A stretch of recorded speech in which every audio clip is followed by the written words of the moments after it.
Puji Tuhan. Shalom, kita berjumpa lagi di minggu kedua bulan Desember ini. Tapi sebelum itu mari kita berdoa terlebih dahulu. Haleluya.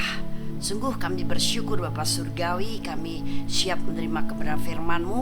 Waktu yang selalu Engkau anugerahkan kepada kami akan kami manfaatkan sebaik-baiknya. Karena hari-hari ini semakin jahat, tapi kami akan terus tetap semakin berpegang kepada kebenaran-Mu, hidup dan berjalan dalam kebenaran-Mu. Dan kami sekarang membuka hati untuk menerima kebenaran firman-Mu. Terima kasih Bapa, dalam nama Tuhan Yesus kami berdoa. Haleluya, amin. Ya, minggu yang lalu firman Tuhan mengingatkan kita bahwa kita tidak perlu bingung. Sekalipun kelihatannya persoalan belum selesai, tapi percayalah Tuhan telah menyelesaikannya 2000 tahun yang lalu. Dengan penebusannya, sekarang kau tinggal tetap berpegang pada iman yang teguh, menunggu waktu Tuhan menggenapi janji itu. Dan rohmu terus dinyalakan, semangatmu terus dibangun. Dan firman Tuhan mengingatkan kita bahwa hal persoalan-persoalan pribadi itu sudah pasti Tuhan sudah memberikan jalan keluar, sudah menyelesaikannya. Bagian kita, sudahkah kita menjadi saksi Kristus? Kalau yang sudah, terus makin kembangkan, makin bersemangat. Yang belum, mari mulailah. Dan tidak lagi kita mengulur-ngulur waktu dan berkata, wow, saya soalnya masih sendiri, nanti deh kalau sudah punya pasangan hidup. Jadi kalau ada pasangan hidup menjadi saksi Kristus kan enak nih, kemana-mana ada temannya berdua-dua. Ya, kadang-kadang kita berpikir sesimpel itu. Tapi pada kenyataannya sering kita hadapi ketika seseorang mau menjadi saksi Kristus untuk orang mendengar kebenaran, mendengar pengampunan dosa, untuk menerima keselamatan, ingin mempunyai teman dalam melakukan hal ini. Dan ketika itu terjadi, malah waktunya jadi habis. Untuk apa? Untuk ngurusi rumah tangga, keluarga dan sebagainya. Tapi oke lah, baik yang sudah bertemu dengan pasangan hidup, yang sudah berkeluarga maupun yang belum. Intinya bahwa yang paling penting engkau tidak dalam kebingungan, tapi percaya dan terima kuasa Roh Kudus untuk kamu menjadi saksiku. Nah, jadi jangan menunda waktu sambil berharap apa yang kau inginkan terjadi baru engkau bergerak. Bukan. Iman itu ya sebelum kita melakukannya. Itu adalah iman. Nah, juga jangan berpikir nanti kalau saya sudah dapat pekerjaan, nanti kalau saya sudah punya waktu. Waktu itu kita akan terus merasa tidak punya. Waktu harus kita atur sedemikian rupa dengan minta roh hikmat Tuhan, sehingga kita tidak memberikan waktu yang tersisa buat Tuhan, atau kita bahkan sama sekali merasa tidak punya waktu. Tapi anehnya banyak orang Kristen kalau untuk Tuhan rasanya gak punya waktu terus. Tapi kalau untuk yang ke 21 nonton film, untuk kongko-kongko di kafe-kafe, untuk sekedar window shopping, selalu punya waktu. Tapi kalau untuk Tuhan selalu, waduh sayang, saya ini waktunya terbatas sekali, saya tidak punya waktu. Tapi banyak orang Kristen egois.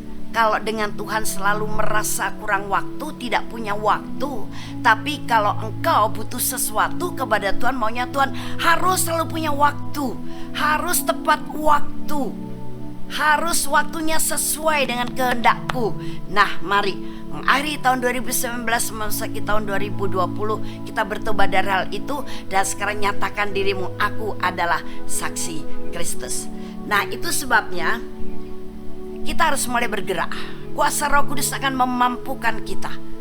Itu sebabnya Tuhan Yesus berkata kepada murid-muridnya pada waktu itu, kamu harus tetap tinggal di kota ini sampai kamu menerima kuasa dari tempat maha tinggi. Artinya bahwa tanpa kuasa Roh Kudus kamu memang tidak pernah bisa menjadi saksiku.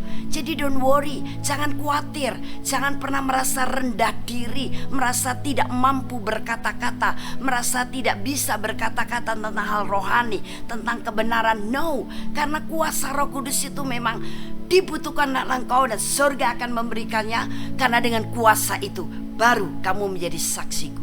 Jadi bukan oleh kuat, bukan oleh gagah, tapi oleh Roh Tuhan.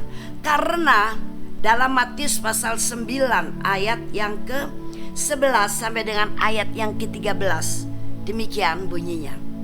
Pada waktu orang Farisi melihat hal itu, berkatalah mereka kepada murid-murid Yesus, Mengapa gurumu makan bersama-sama dengan pemungut cukai dan orang berdosa?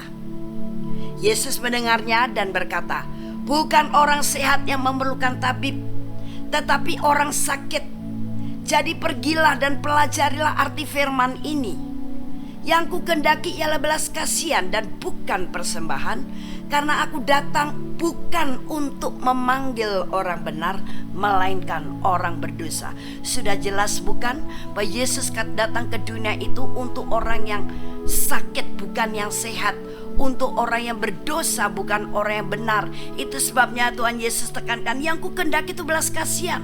Bagaimana hati kita kalau punya kasih kepada sesama dan kita melihat orang itu belum punya kepastian akan keselamatan, orang itu belum mempunyai terang, kita akan diam saja.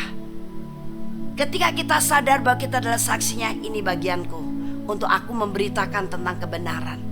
Saya tidak tega ketika dia tidak menerima keselamatan, karena ketika dia belum menerima pengampunan dosa, keselamatan tidak akan mungkin dimilikinya. Dan pengampunan dosa hanya percaya kepada Sang Penebus, yaitu Yesus Kristus. Jadi aku harus memberitakan tentang Yesus Kristus. Nah, itu akan muncul di hati kita dan akan muncul dalam benak kita, dan kita akan berani untuk apa? Untuk memberitakan kebenaran ini. Karena Yesus jelas berkata, aku datang bukan untuk orang yang benar, tapi untuk orang berdosa. Dan di dunia ini, wow, berapa puluh persen isinya orang berdosa. Mereka butuh pengampunan dosa. Dan pengampunan dosa tidak bisa diperoleh dengan cara apa? Berbuat kebaikan saja. Karena dosa itu sudah dimiliki oleh seseorang ketika dalam kandungan. Seorang ibu membawa dosa turunan dari Adam dan Hawa. Belum ketika lahir, dosa itu ditambah dengan perbuatan orang ini. Semakin besar semakin pandai berdosa. Berdosa dalam pikiran, berdosa dalam sikap hati, berdosa dalam cara memandang, berdosa dalam cara mendengar, berdosa dengan perbuatan-perbuatan. Wah, begitu banyak. Siapa seseorang yang bisa bayar dosanya dengan kekuatan dan kebaikannya sendiri? Tidak ada, kecuali melalui menerima anugerah Allah, kasih karunia Allah dengan diberikannya Yesus Kristus buat kita. Karena Allah begitu tahu manusia tidak akan pernah bisa membayar dosanya, dan itu akan menjadi utang yang terus menumpuk, yang akan ditagih padanya sampai dengan hari terakhirnya. Itu sebabnya Allah yang penuh dengan kasih, dan memang God is love. Love is God. Sama saja Allah dengan cuma-cuma memberikan Yesus Kristus buat kita supaya apa? Kamu tidak perlu berjuang untuk menjadi orang baik. Karena seseorang tidak akan pernah bisa menjadi orang baik tanpa diselesaikan dulu hal yang buruk yang membuat dia melakukan dosa. Karena dosa itu akan mendorong terus dia untuk melakukan kembali dosa dalam hal ketidakkudusan.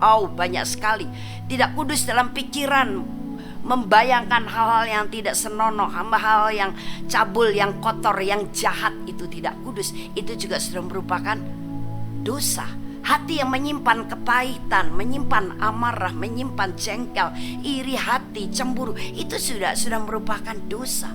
Begitu banyak. Nah, Allah tahu manusia tidak bisa membayar dosanya.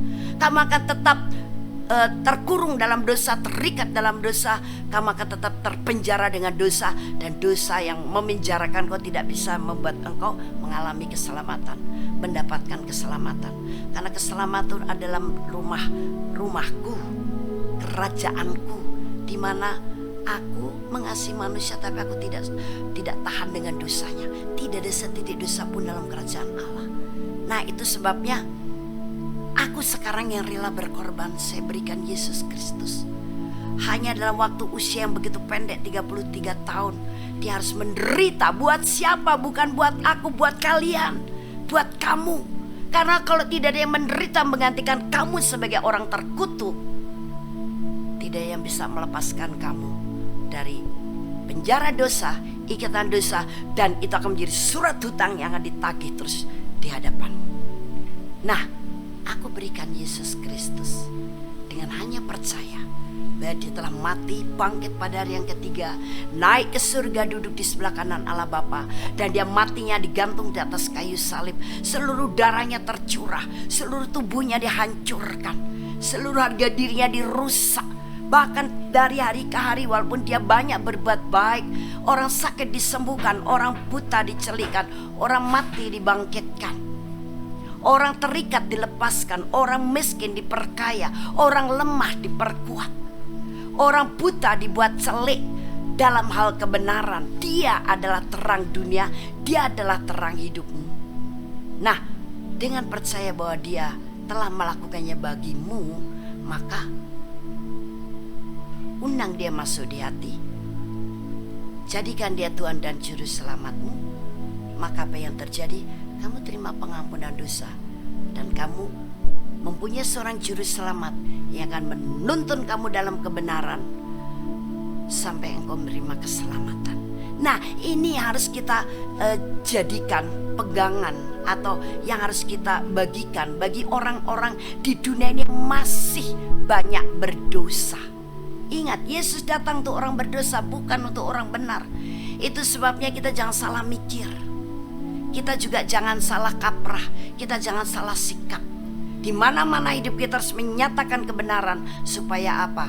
Orang-orang dunia berdosa, mereka pengen seperti kita, dan mereka akan bertanya, why? Mengapa dia menjadi seperti itu? Kita punya peluang. Lihat, hidupku menjadi seperti ini, berbeda dengan orang-orang lain. Saya sekarang benci dosa. Saya tidak mau terlibat dan terpujuk oleh dosa, karena saya sekarang adalah hidup dalam kebenaran. Bahkan saya sekarang adalah hamba kebenaran. Dengan apa? Percaya kepada Yesus. Nah, ini adalah saksi Kristus. Dan Yesus memberkati. Sampai kita bertemu Jumat minggu depan.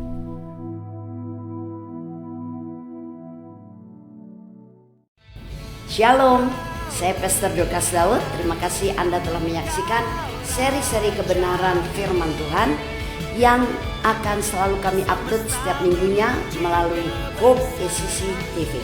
Saya percaya setiap seri kebenaran firman Tuhan ini akan membangun saudara dan memberkati saudara. Itu sebabnya jangan lupa like dan subscribe setiap seri-seri pengajaran firman Tuhan ini, supaya Anda tidak ketinggalan dengan seri-seri yang baru selanjutnya. Terima kasih, Tuhan Yesus memberkati.